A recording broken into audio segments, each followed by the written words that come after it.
est 13 h. Bonjour à tous, un plaisir de vous retrouver. Voici les titres de ce journal. Le coton et le palmier à huile sont objets de toutes les attentions. C'est à l'occasion des journées scientifiques organisées par l'INRAB. Objectif, capitaliser les acquis de recherche et les innovations technologiques.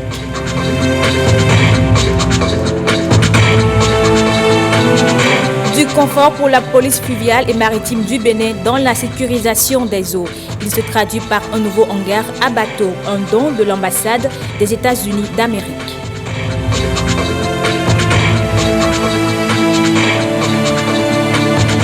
Et puis la période de fin d'année rime avec rituels de tout genre.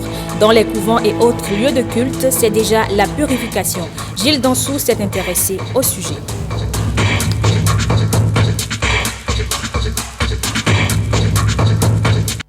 On prend la direction de la Cour constitutionnelle pour ouvrir ce journal. Hier, mercredi, le bureau de l'association professionnelle des médiateurs certifiés du Bénin a été reçu en audience. La délégation conduite par Maître Luc Marteron-Canry est allée tout simplement présenter la dite association. Henri Fachinan et Simon Vignon pour le compte-rendu. À cette audience, la toute jeune association des médiateurs a été présentée au président de la Cour constitutionnelle, Maître Joseph Djogbenou. Nous sommes venus pour d'abord présenter notre jeune association 2 février 2019 au président, parce que les médiateurs voudraient faire connaître ce que c'est que la médiation à la population, surtout à la nation économique, mais aussi les autres tranches de la société, pour que la médiation soit effectivement un outil efficace de régulation de la société et de renforcement du secteur privé, je dirais davantage du tissu économique. Voilà, parce que la médiation permet de trouver des solutions amiables aux différends. Nous sommes dans une société, donc il y a toujours de petits différends, des contestations, de petits conflits. Ça permet, sans aller au tribunal, de trouver facilement des solutions en un temps court, dans la discrétion, dans la confidentialité et à peu de frais. Et ça permet aux personnes qui hier ne s'entendaient pas de pouvoir renouer le fil de la communication et de continuer leur relation d'affaires normalement. C'est une bonne chose. Ces médiateurs ne sont pas à confondre avec le médiateur de la République. Pas du tout, nous ne sommes pas des politiciens, nous sommes des techniciens qui essayent de mettre ensemble des voix qui, à des moments donnés, ne s'entendent pas pour poursuivre leurs affaires pour la richesse de notre pays. Les conseils reçus, la toute jeune association entend se mettre au travail pour mener à bien sa mission de médiation. L'unité spéciale de la police fluviale et maritime dispose d'un nouveau hangar à bateau. Il va permettre de renforcer la sécurité dans les eaux béninoises. Le nouveau hangar est un don de l'ambassade des États-Unis d'Amérique. Il a été inauguré mardi dernier. Le point avec Océane Amoussou et Yves Agodokwesi. Un nouveau hangar à bateau pour l'unité spéciale de la police fluviale et maritime. C'est un don de l'ambassade des États-Unis dans le cadre de la coopération sécuritaire avec le Bénin. Cette infrastructure permettra de renforcer la lutte contre les stupéfiants et le contrôle du trafic des migrants. Des défis tels que le trafic de drogue et la traite de personnes constituent une crise mondiale qui exige une réponse mondiale. C'est pourquoi la coopération telle que nous la voyons ici aujourd'hui est si importante. Cette cérémonie est un parfait exemple de notre capacité à travailler ensemble pour atteindre ces objectifs communs. Les États-Unis sont fiers de soutenir l'USPAFM avec cette installation et des équipements supplémentaires pour maintenir la flotte. Ces nouveaux outils renforceront encore la capacité déjà impressionnante de l'USPAFM d'assurer la sécurité régionale le long du fleuve Niger et dans toute la région. Cet acte témoigne bien sûr de la bonne coopération entre les États-Unis et le Bénin, la sécurité maritime étant l'une des priorités communes aux deux pays. Les États-Unis d'Amérique viennent une fois encore d'apporter un point précieux à l'architecture nécessaire pour un environnement de quiétude. Cette réalisation vient allonger la liste des appuis américains au secteur de la sécurité intérieure du Bénin, à savoir le renforcement des capacités opérationnelles des unités de la police républicaine, la lutte contre le trafic de drogue et les crimes organisés, la gestion des scènes de crime.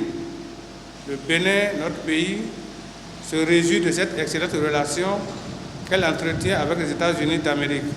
L'aide apportée à l'unité spéciale de la police fluviale et maritime appuie la stratégie 2018 des États-Unis pour l'Afrique. Il s'agit d'aider les alliés africains à mettre sur pied des forces de sécurité pour contrer les menaces liées à la sécurité et renforcer l'état de droit.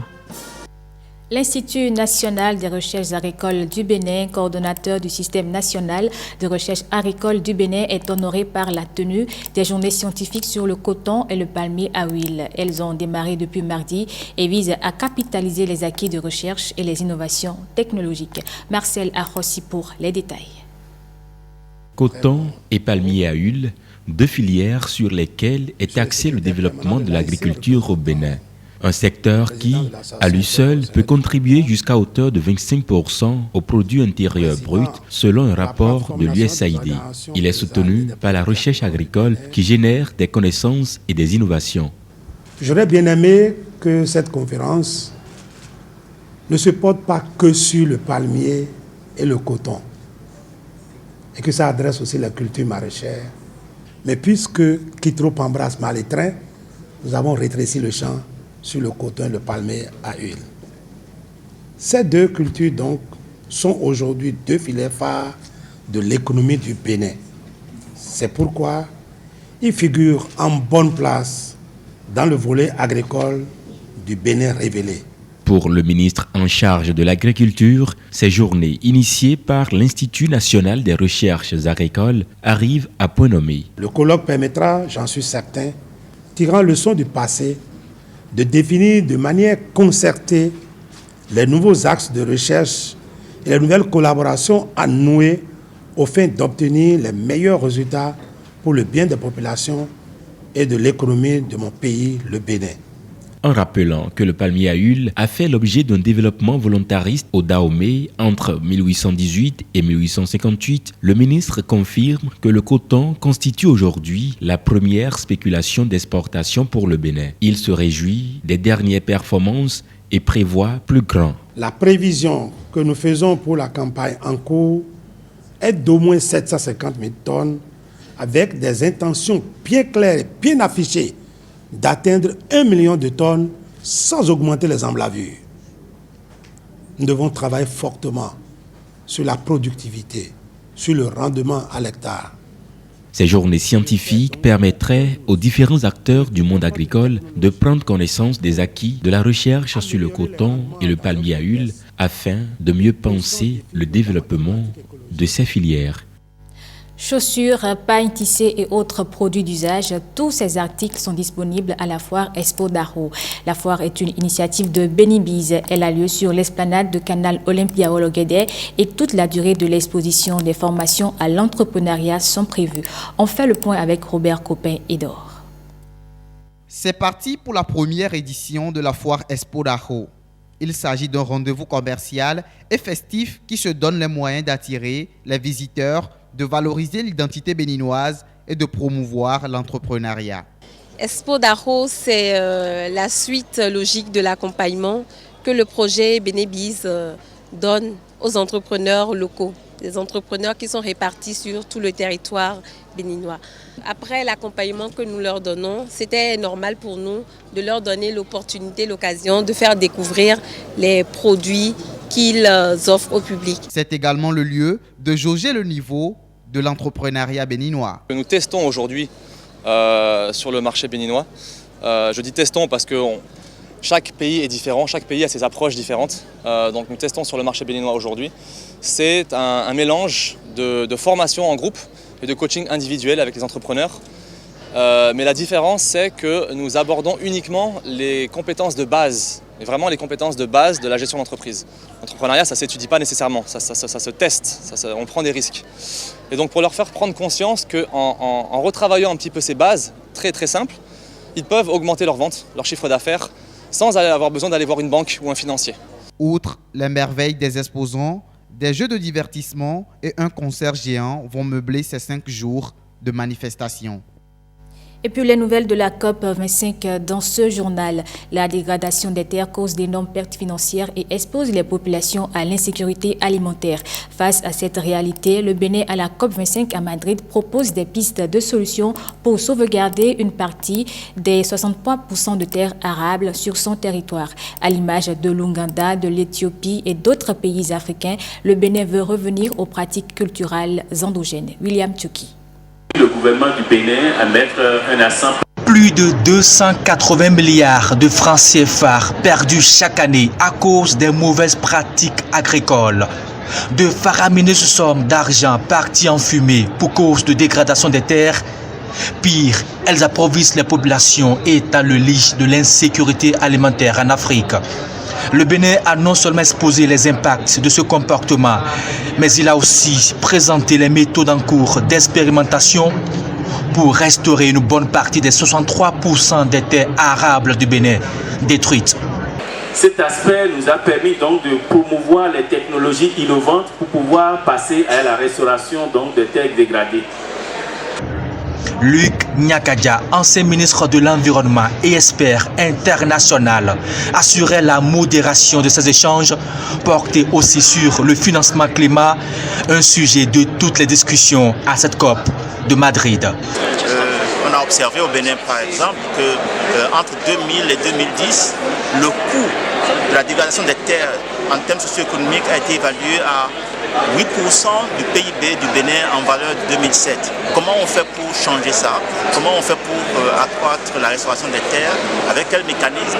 Comment on capte les savoir-faire endogènes pour ce faire? Comment on fait les transferts de technologies qui sont nécessaires?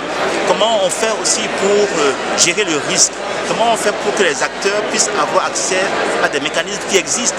L'Ouganda, l'Éthiopie et d'autres pays de l'Afrique font aussi face au même phénomène de dégradation des terres. Ils préconisent comme le Bénin la mise à l'échelle des pratiques endogènes, des pratiques respectueuses de l'environnement, documenter ces techniques traditionnelles pour l'implémenter dans d'autres localités. Les 16 jours d'activisme contre les violences basées sur le genre ont pris fin lundi dernier. Démarrés depuis le 25 novembre, ils sont une manière pour le Bénin et les Nations Unies d'inviter les populations à rompre le silence et à dénoncer les violences pour un environnement familial pacifique. Henri Fachinan et Wenceslas Aouaïman. La célébration de la journée mondiale de lutte contre les violences basées sur le genre a mis fin à 2 semaines d'activisme orangé le lundi 9 décembre dernier. Depuis le 25 novembre déjà, plusieurs activités visant à décourager les violences ont été déroulées. On nous a demandé cette année d'oranger partout, raison pour laquelle vous avez vu tout le monde habillé en orange. Et oranger signifie qu'on veut donner un visage humain, un visage plus éclatant au problème de la femme et qu'on amène la femme à sortir de ces difficultés-là. Raison pour laquelle les 16 jours d'activisme ont été mis en place. Pendant ces 16 jours, plusieurs activités se sont menées autour des résolutions 1325 et 1820 des Nations Unies, autour également de la Déclaration universelle des droits de l'homme et des peuples, autour des droits de la femme. Cet engagement pour la promotion de la paix au sein des foyers vient de nombreux constats révélés par des statistiques. Au Bénin, en 2008, 78% des 2000 femmes déclaraient être victimes de violences physiques, 86% de violences verbales et psychologiques et 44% de violences sexuelles. Selon une étude commanditée par le ministère en charge de la famille en 2009, les femmes qui sont plus concernées par les violences sont celles qui vivent dans des conditions critiques. Il s'agit des femmes non instruites, 89%, de celles qui vivent dans un régime polygamique, 87%. Pour la prise en charge des personnes violentées, il existe au Bénin un mécanisme. Le Bénin a pu installer des centres de prise en charge intégrés dans 3 communes de notre pays. Malheureusement, à la fin de ce projet, il y a certains centres qui sont laissés pour compte. Au Bénin, il existe aussi la loi numéro 2011-26 du 9 janvier 2012 portant prévention et répression des violences faites aux femmes. Elle a été présentée aux participants au rangé qui se sont fait le devoir d'informer leurs pairs dans leurs localités respectives. Oranger le monde, hommes, femmes et jeunes, ensemble pour mettre fin aux violences. C'est le thème de la célébration de cette année. C'est déjà le mois de décembre et chacun y va de sa manière pour se préparer à la nouvelle année. Dans les couvents et autres lieux de culte des différentes confessions religieuses, l'heure est à la purification. Pour les initiés, c'est la période propice pour implorer les bénédictions de Dieu. Gilles Dansou s'est intéressé au sujet. Des actions de purification en cette période de fin d'année. Croisade de prière avec la divinité Trompeto Deka Alafia. Bénédiction sur la nation entière pour la paix, la concorde et l'unité. Nous allons beaucoup implorer notre Vodun Tron. Nous allons l'implorer avec ferveur de vouloir protéger notre nation, le Bénin. Nous prions beaucoup pour notre président de la République, notre fils, notre frère, notre grand frère, son Excellence Guillaume Patrice Athanase Talon. Nous prions pour le maire de la commune de Boycon, son Excellence Luc Sertondi Atropo, avec tout son conseil. Des moments d'intense concentration, de prière pour traverser en douceur le passage d'une année à une autre. C'est seulement uniquement les adeptes de tronc et puis les dignitaires de tronc de la commune de Boycon que vous avez vu tout à l'heure. C'est uniquement pour la ville de Boycon. Donc nous avons des démembrements un peu partout dans le pays. Je lance un appel solennel à tous les adeptes de tronc, les grands dignitaires de tronc, de s'unir davantage pour pouvoir faire la promotion de notre culte, la divinité Tron. Voilà, donc il faut que nous soyons un. Il faut que l'État aussi pense beaucoup à nous, les fidèles de Tron, les dignitaires de Tron, les adeptes de Tron, pour que nous puissions avoir beaucoup d'avantages. L'avis d'un chercheur scientifique sur la question. Dans toutes les cultures du monde, tous les peuples du monde, la fin et le début d'une nouvelle année donnent forcément lieu à un certain nombre de pratiques ritueliques. D'aucuns pour se protéger, d'aucuns une sorte de prière pour solliciter l'aide du ciel bien amorcée, la nouvelle année, et puis bénéficier de tout ce qui, selon eux, constitue les éléments essentiels pour leur bonheur. Donc, personne au monde, personne ne prend une fin au début d'année comme un banal événement. La tradition est ainsi respectée à travers divers sacrifices. Jean-Marie Sogossi est le promoteur de la marque SJM et c'est lui le lauréat de la 2e édition du concours Vlisco Fashion Fund. Il est sorti gagnant à l'issue d'un défilé de mode qui a rassemblé les amoureux du wax et les passionnés de la mode à Abomey-Calavi. Christelle Tongodo et René Arrossi. Des tenues glamour aux 1000 centimes. Ici, luce et paillettes s'associent. Et le résultat, plus qu'époustouflant, émeut tout un public. Bienvenue au Vlisco Fashion Fund, un concours international qui met en compétition des jeunes créateurs âgés de 20 à 30 ans. La finalité est de les soutenir dans le processus de développement d'une carrière dans l'industrie de la mode. C'est un programme initié par le groupe Vlisco au Bénin et dans plusieurs autres pays pour permettre aux jeunes talents dans le domaine de la mode de se faire connaître du grand public et accessoirement également de recevoir quelques soutiens de perfectionnement à l'étranger. Des tenues qui partent pour de simples réceptions en soirée de gala, de cocktails, de grands mariages en bals internationaux. Parées de dentelles, de perles, de broderies, elles incarnent chacune la féminité suprême, faisant ainsi parler le génie créateur des 3 finalistes de cette 2e édition du Vlisco Fashion Fund. Alors, le gagnant du Vlisco Fashion Fund 2019 est Jean-Marie Soros.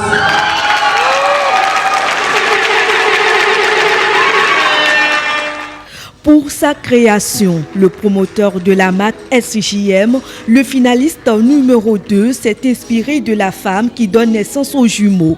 Son originalité, son effort et sa détermination ont fait de Jean-Marie Sogbosi le vainqueur de l'édition 2019 du Vlisco Fashion Fund.